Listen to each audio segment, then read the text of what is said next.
प्रत्याशी आपके बीच पिछले 4-5 दिन से लगातार गांव-गांव, गाड़ी-गाड़ी जाकर इस जाइल को विकास के नए आयाम देने के लिए यहाँ उपस्थित हुए और मेरे भरोसे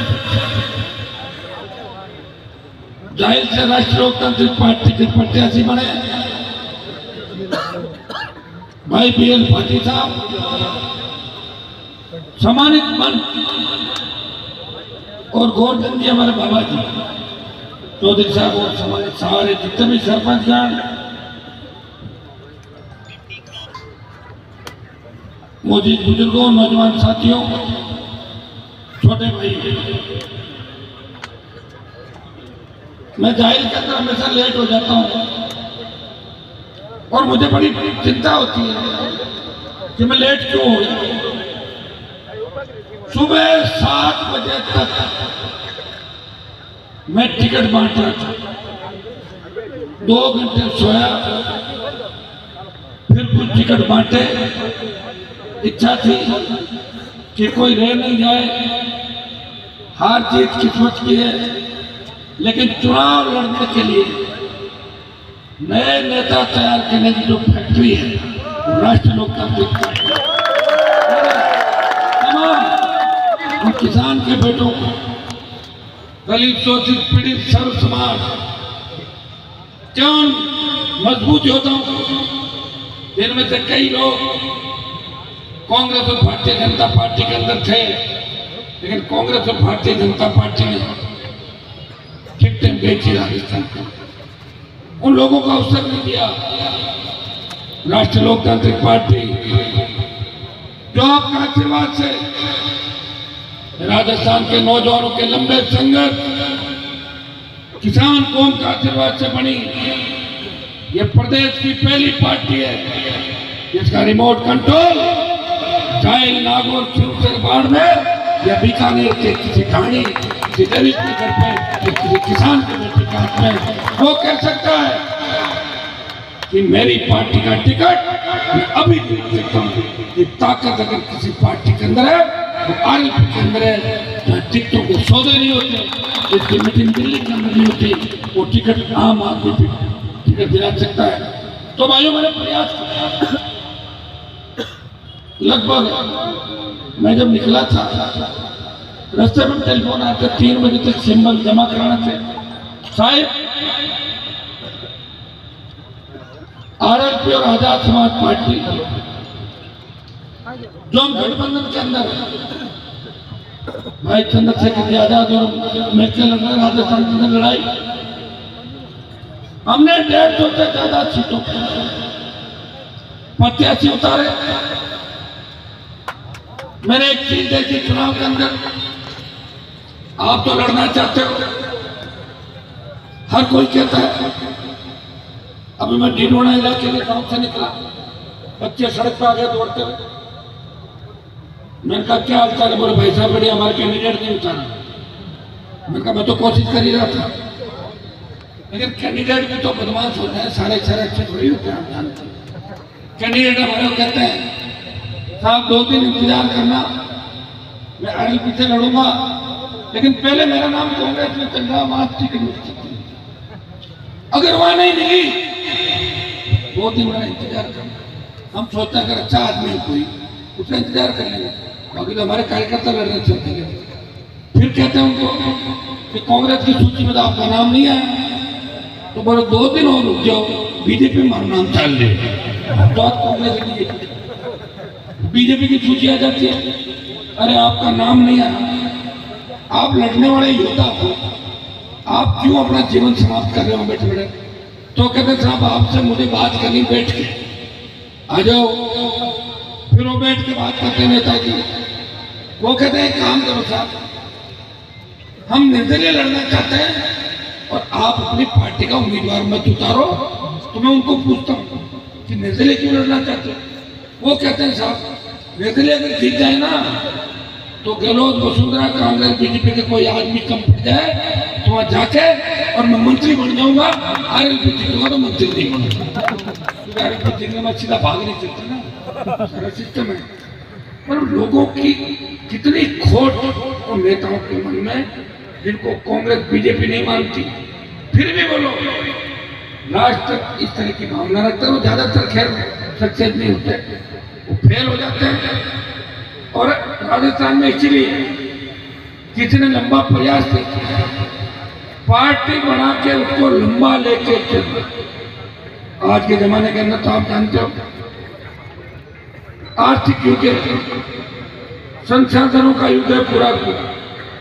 ये तो मेरे पे आपकी कृपा है कि चाहे दिल्ली में हुकार भरूं, जयपुर में, जहां भी ललकार हुकार भरी, आप अपने अपने साधनों से लाखों की तादाद में आते हो।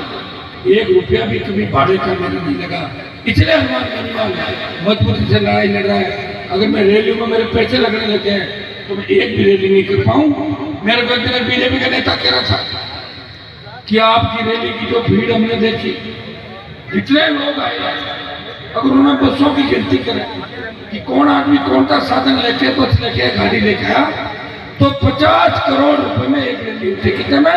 50 करोड़ की। आप पैसा कहाँ चलाते हो? मैंने कहा मैं तो कहीं से नहीं लाता। मैं कहता हूँ मैं रैली कर रहा हूँ तो लोग आ जाते हैं मेरे को आशीर्वाद देने के लिए। तो बोले इतना लोग क्यों आते हैं? इतना इसलिए आते हैं जब उनके काम पड़ता है, मैं उनकी सेवा में रहता हूँ। कोई आदमी मेरे पास काम आता है तो मैं कभी हिस्सा नहीं मांगता। कोई ठेकेदार आता है तो पैसा मेरी मदद करो, फोन उठाया कर दो। कोई कह रहा साहब मैं वहाँ काम कर रहा हूँ, करो। मैं हिस्सा नहीं लेता, कमीशन नहीं लेता, किसी तरह की रिश्वत मैंने जीवन के अंदर नहीं ली। आज से आज तक मैं सच बोला, सच के सिवाय कुछ नहीं बोला। और मेरे लोगों पे अगर आफत आ गई, आगे खड़ा हो गया, चाहे गोली भी लगे तो आगे खाने के लिए हनुमान बेनीवाल खड़ा हुआ। पिछले लोग वो मुझे नेता के रूप में नहीं मानते, वो मुझे भाई के रूप में मानते हैं। ये हमारा भाई है, कुछ कह भी लेगा। अगर हम गलती करेंगे हो सकता है कुछ कह दे, उस बात को सोचते हैं कि अकेला लड़ रहा है राजस्थान का, जहां बड़े बड़े नेता है राजस्थान के। जिस जिले से मैं आता हूं, ये जायल जहां का मायरा प्रसिद्ध है देश के, आज भी मायरे का गीत गाया जाता है। हर में जायल के मायरे उसके अंदर याद दिलाती है कि भाई जायल के जो बेटों ने मायरा बना, उसी तरह आप मायरा बोलो। तो जायल जो इतिहास के अंदर जिस तरह दिलेरी के अंदर जाना जाता है, और जब जायल विधानसभा क्षेत्र मुंडवा बना था 77 के अंदर, तब हमारे 50-60 गांव भी आपके जायल के अंदर रहते थे। पहली बार मुंडवा बना 77 में, उससे पहले जायल मुंडवा एक ही विधानसभा क्षेत्र था।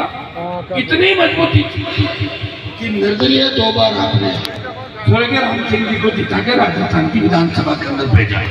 तब यहाँ के नेताओं के पेट में दर्द हुआ कि निर्दलीय कोई जीत के कैसे जाती, हमें यह सब कुछ उन्होंने जायल को रिजर्व कर दिया और मुंडवा अलग सीट बनी। इसमें पहली बार मेरे पिताजी 1977 में विधायक हुए हैं मुंडवा से। ये जायल मेरे पिता की कृपा रही जाएगी। मैं 14 में निर्दलीय चुनाव लड़ा, बहुत बड़ी रैली थी। हमारे जायल के बाहर निकलते 60,000 से ज्यादा लोग थे। उन्होंने मन बना लिया था कि हनुमान बेनीवाल को लोकसभा के अंदर भेजेंगे, लेकिन फितरती ताकतें जिन्होंने माइक पकड़ के माइक पे उसमें मेरे सामने जो कैंडिडेट थे उसके बारे में गलत बोला, कई तरह की बातें की, और उससे लोगों का मन खराब हो गया। और देखो ये हनुमान जी के साथ कैसे कैसे लोग हैं। अब वो तो कह के चले गए, वो तो कांग्रेस के भेजे हुए लोग थे, लेकिन नुकसान मेरा करके 1 लाख से ज्यादा वोट मेरे खामेगा किसको भुगतना पड़ा? मुझे। इसलिए मैं सब बच्चों को कहता हूँ कि कोई भी कार्यक्रम हो, पार्टी की रैली हो, आपको गाड़ी भी धीरे चलानी, ध्यान रखना, बुजुर्गों का ध्यान रखना। मुझे कंधे पर बिठाते हो तो भी ध्यान रखना, धीरे से चलना, किसी के ऊपर से नहीं जाना, बहुत ध्यान रखते हो। ये मेरी पीड़ा है मैं आपके सामने। जब 14 का रिजल्ट आया खेमसर में कांग्रेस पार्टी की जमानत जब्त हुई थी लोकसभा के लिए, 1 नंबर था, 2 नंबर और 3 नंबर अगर मुझे जिले में रखा तो जाहिल और नागौर ने मेरा साथ नहीं छोड़ा। हम लोग सोच रहे थे रहमान बेनीवाल को हमें मजबूती देनी है, एक दिन ये राजस्थान की किसान कौम का नेतृत्व करेगा, ये देश प्रदेश के जवानों के लिए लड़ाई है। मैं आपको विश्वास दिलाता हूं, मैं अगर चाहता सत्ता मेरे दरवाजे पे घूमती रही 3, 8, 13, 18, 19 जब मैं जीत के दिल्ली गया और जब देश के किसानों ने मुझे ये कहा कि साहब प्रधानमंत्री तीनों कृषि बिल लाएंगे, पंजाब इसकी अगुवाई कर रहा है, हरियाणा साथ है, लेकिन राजस्थान में हलचल नहीं। हनुमान जी आप हमारी मदद करो, आप तेजा जी के भक्त हो और वीर तेजा जी महाराज 1000 साल पहले गायों के लिए कुर्बानी दी थी। आप किसान के बेटे हो, मोदी को छोड़ो। मैंने उनको कहा कि अगर मैं मोदी को छोड़ दूंगा क्या होगा, और उन्होंने कहा कि आंदोलन को एक नई ऊर्जा मिलेगी। भगत सिंह के बलिदान जिस तरह देश आजाद हुआ उसी तरह अगर रहमान बेनीवाल मोदी को छोड़ देगा तो किसान कौम की जीत होगी।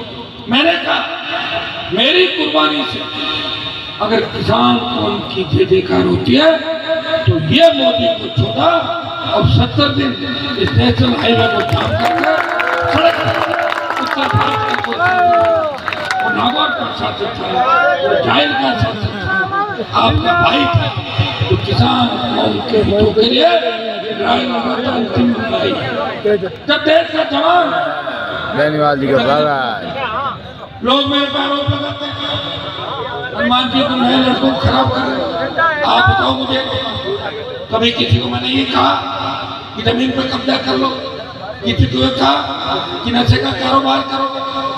मैं खराब नहीं कर रहा हूँ, मैं सुधार रहा हूँ, बच्चों को ठीक कर रहा हूँ। जो मेरे पास आ गया और मेरी ट्रेनिंग ले ली वो सुधर गया और ट्रेनिंग में फेल हो गया वो भाग गया। हनुमान जी तो ऐसे तुम्हारी पाठशाला तो वही थी, तो सुधरा पास हो गया और नहीं सुधरा फेल हो गया और भाग गया, छोड़ दे। ये अगर मैं गलत करूँ तो जयपुर से लेके बाड़मेर तक मेरे को इतनी जमीनें होती कब्जा करके, जिस तरह लोगों ने कब्जे किए मेरे बाप को पता, इतना पैसा इकट्ठा कर लेता कि दोनों हाथों से बांटता पैसा लोगों को। तो पैसा कैसे इकट्ठा तो आप भी जानते। मैंने देखा लोगों के पास साइकिलें नहीं थी, कच्ची दारू बेचते थे, करोड़पति हो गए। कहाँ से आया पैसा मुझे? अरे भाई हनुमान बेनीवाल एक व्यक्ति है जो लास्ट जो कहता वो करता है, नफा नुकसान जीवन में नहीं सोचा सोचते। वो सरकार तो आगे पीछे रही, सत्ता घूमती रही, लेकिन वो सत्ता से मुंह मोड़ के आपके सम्मान की लड़ाई प्रदेश और देश के अंदर लड़ रहा है। पहले प्रदेश के अंदर लड़ रहा था, दिल्ली चला गया, हरियाणा, यूपी, पंजाब के अंदर। जब मैंने मेरे भाइयों की दुर्दशा देखी, जब मैंने देखा कि वहां के मेरे नेताओं के जंग लग चुका है, वो कमजोर हो गए, खोखले हो गए, मुझे मेरे भाइयों की ताकत बनना है।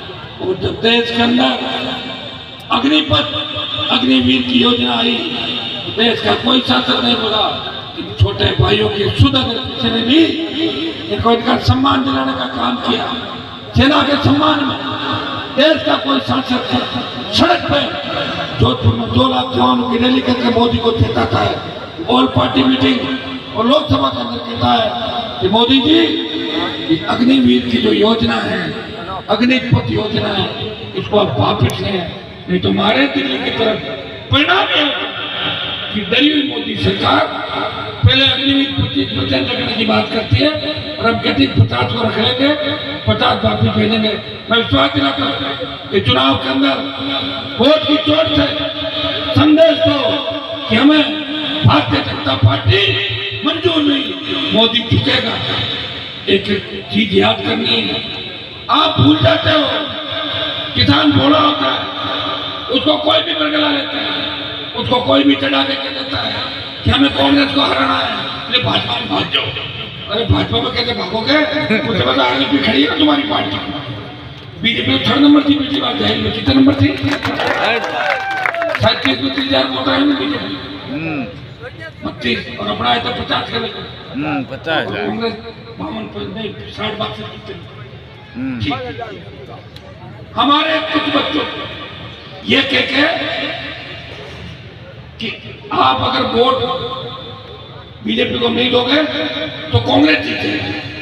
अच्छा मुझे बताओ, देश को आजाद हुए 75 साल हो गए, किसी ने बरसात को रोक दिया क्या? बरसात रुकी क्या किसी से? ओले रुके, आग रुकी, कोरोना रुका, तो जो होना हो तो होके रहेगा। लेकिन मेरे जैसा आदमी नहीं मिलेगा, आप ये भी जानते हैं। हनुमान टाइम के अंदर वोट करो, इस बात का ध्यान रखना, जब वोट करने जाओ तो मशीन के अंदर हनुमान बेनीवाल दिखाई देना चाहिए। तब टाइम मेरे उन छोटे भाइयों मैं कहना चाहूंगा, जब कांग्रेस तुम्हें सता रही थी 5 साल के अंदर, कांग्रेस की विधायक के आतंक से तुम स्विच ऑफ करके भाग रहे थे, उस समय तुम्हें कौन बचा रहा था? मैं, मेरा ही घर था, खुला हुआ था, कोई फाइल चेंज करानी होती थी मैं कराता था, किसी की ट्रांसफर करते मैं उसको वापस जाता था, किसी का टिकट पुलिस दौड़ाता मैं उसकी रखवाली करता था। ये बीजेपी की जिस नेत्री को लेके आए हैं, ये कहाँ थी? ये 5 साल कहाँ थी? ये उदयपुर थी, और 5 साल बाद आप आते हो फिर वो कांग्रेस कहाँ ढूंढते फिरोगे बताओ मुझे। आपको ये तय करना है कि हमारा वोट किसको जा रहा है। पाटिल जी यहाँ पे आपको उम्मीदवार है, मैं इतना विश्वास के साथ कह सकता हूं कि पिछली बार जो 50,000 वोट मिला था, उसमें हमारे शेड्यूल कास्ट के भाइयों ने थोड़ा सा कम उत्साह दिखाया। किसान तो पूरा डाल दे, वे तो शेड्यूल कास्ट में किसान एक ही इंसान है। लेकिन अगली बार मुझे लग रहा है भाई चंद्रशेखर आजाद के गठबंधन और भाटी जी की जो समाज सेवा और संघर्ष दलित लोगों के लिए जिले के अंदर, प्रदेश के अंदर किया, उसे लग रहा है कि जाहिर के अंदर एक नया जोश, और जब जाहिर का मेघवाल समाज, बावरी समाज और नाइक समाज जो मंच पर विराजमान, अगर इनमें जोश है, हमारे में जोश ऑटोमेटिक 1.5 गुना अपना 50 के। कभी आपको पता नहीं वोट कितना देंगे, आपने घड़ी थोड़ी बिठाया, वोट आने की पार्टी का रहे 80,000 से बाहर बेकाम आने की आवश्यकता नहीं है। और कोई ये सोचे कि फलाना सरपंच साहब के पास वोटों का ठेला रखा हुआ है, भूल जाए सरपंच के वोट अलग पड़ते हैं, और एमएलए के वोट जो आरएलपी में डालेगा वो वोट अपने भाई हनुमान बेनीवाल को डालेगा। आपको चिंता करने की आवश्यकता, जब आपको चिंता हो जाए मुझे याद कर लो और मेरा कोई भाषण सुन लो अच्छा से, चिंता दूर। जो आप भी बताओ 8 घंटे से आप मेरा इंतजार कर, मुझे खुद को बहुत तकलीफ है कि मैं इतना लेट आया, लेकिन मैं सोया नहीं था, चल रहा हूँ जयपुर से मसूदा, मसूदा से परबतसर, और परबतसर में इतना बड़ा जन सैलाब, मैं चिंता कर रहा था। मैं पूछ रहा था कौन जी को पार्टी को, अरे जाहिल वाले नाराज तो नहीं हो गए रास्ते में कि हाथ तो उन्हें मेरी थोड़ी देर रोको, उनको आ जाओ।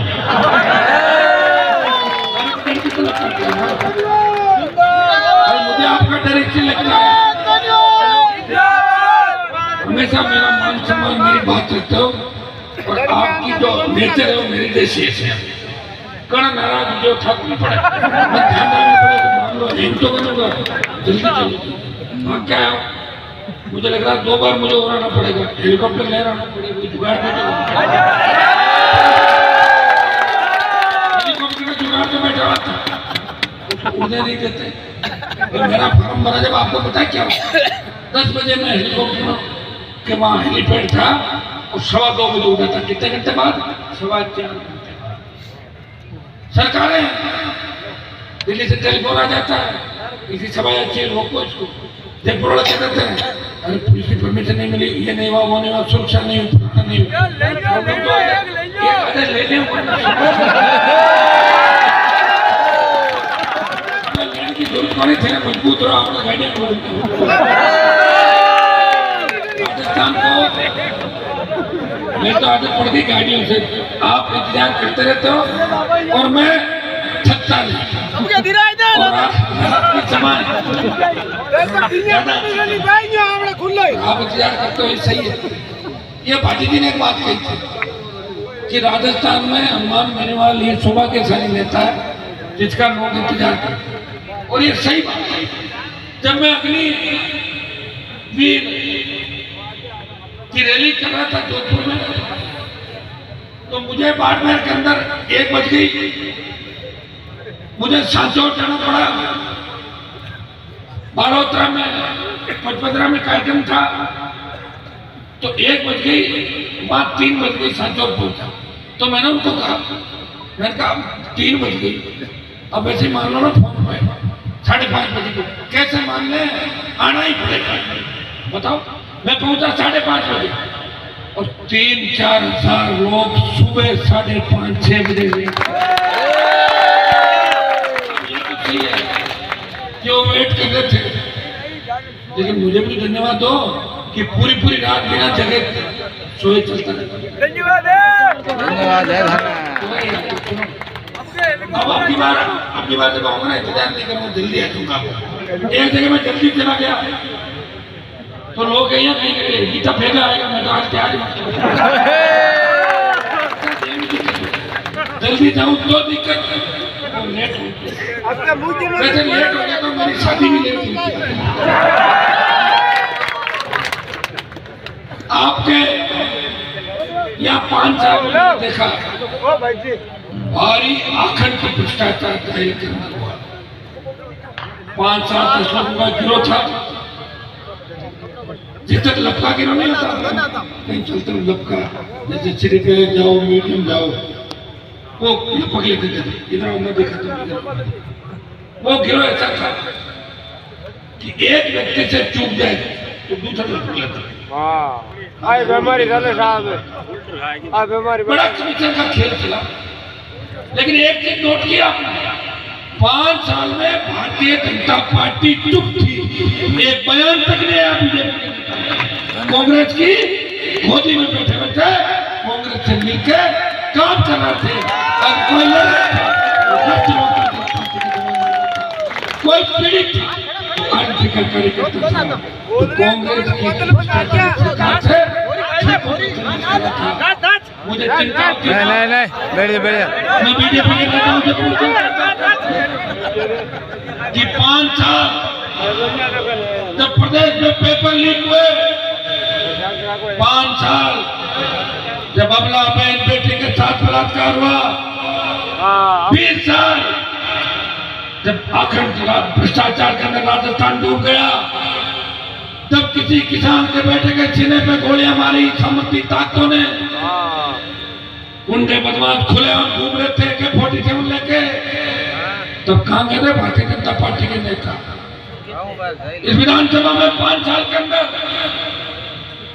भाजपा ने ऐसा कोई मुद्दा नहीं उठाया तो कांग्रेस के मंत्री विधायकों में गंभीर आरोप लगे बीजेपी ने हाथ मिला लिया अगर कोई लड़ रहे थे वो 3 आदमी के विधायक विधानसभा में लड़ रहे थे सड़क पर लोकतांत्रिक पार्टी के मेरे छोटे भाई लड़ रहे थे और देश की सबसे बड़ी पंचायत करने अगर इस राजस्थान की पैरोकारी करी 24 MP मोदी का चेहरा लगाता है और एक सांसद तेजाजी और किसान कौम की चेहरे के साथ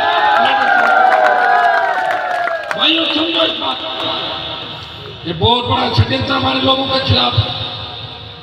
ये वो इलाका है जिन्हें सामंतवाद के खिलाफ जागीरदारी आंदोलन के अंदर बढ़ चढ़ के हिस्सा लिया और सामंती ताकतों को उखाड़ के फेंक दिया। अपने जोश और जज्बे को पहचानो, अपनी ताकत को याद करो। कोई तुम्हें बेला फुटा के बरगला के वोट गलत साइड में नहीं डलवाले, इस बात का ध्यान रखना। भारतीय जनता पार्टी के 32,000 वोट आए थे, आपका ज्यादा मन हो जाए तो 36 तक ले जाना, उससे आगे ले जाना। बीजेपी आपकी पार्टी नहीं हो सकती। यह जो गठबंधन हमारा हुआ है, किसान शोषित पीड़ित दलित, इस गठबंधन का बीजेपी में कोई स्थान नहीं। पार्टी ने मेरे मित्र, मैं हमेशा एक बात इनको कहता, मैं 18 में को विदाई करा था। मैंने इनको कहा था ये भारतीय जनता पार्टी सिर्फ आपसे प्रचार करवाएगी, आपका यूज करेगी और दलित चेहरे के नाम पे दिखाने के लिए आपको आगे रखेगी। ये कभी भी होशियार आदमी को नहीं तो टिकट देते हैं और नहीं आगे लाते हैं। इनको चाहिए भोंदू टाइप के लोग, भोंदू भोंदू पुड़े रहे, भोंदू जानते हो कैसे। और कांग्रेस को पप्पू की पार्टी, पप्पू जी ये पार्टी थी। अब जब मैंने फोन किया आगे मेरे पास क्या मैंने था कौन मैं क्वेश्चन मन था 50 का हो रहा है, 15 रुपए से एक पार्ट पड़े 15-20 तरह ठगल ले यार 80-90 बीता चले। मैंने कहा मैं मेरे वालों को तो बात करूँगा और मैंने कहा आप लोग तो बात कर लो तो आप मेरे से भी राजी, क्योंकि आप लोग लड़ाई समझे तो मैं ही लड़ता हूँ राजस्थान, मेरे से राजी। और बात है कि एक बार हनुमान जी को मामला ठीक बैठे तो मिलकर उनको सत्ता पे पहुंचा, ये सही बात है। और ये भी सही कि आजादी के आंदोलन से लेके जब जागीरदारों से झगड़े हमारे चला करते थे तो मेघवाल समाज हमारे समाज के साथ खड़ा था। आज भी गांव के अंदर हमारी जमीन वो जोतते हैं, उनकी जमीन हमारे लोग आपस में एक इतना भाईचारा और प्रेम हमारे लोग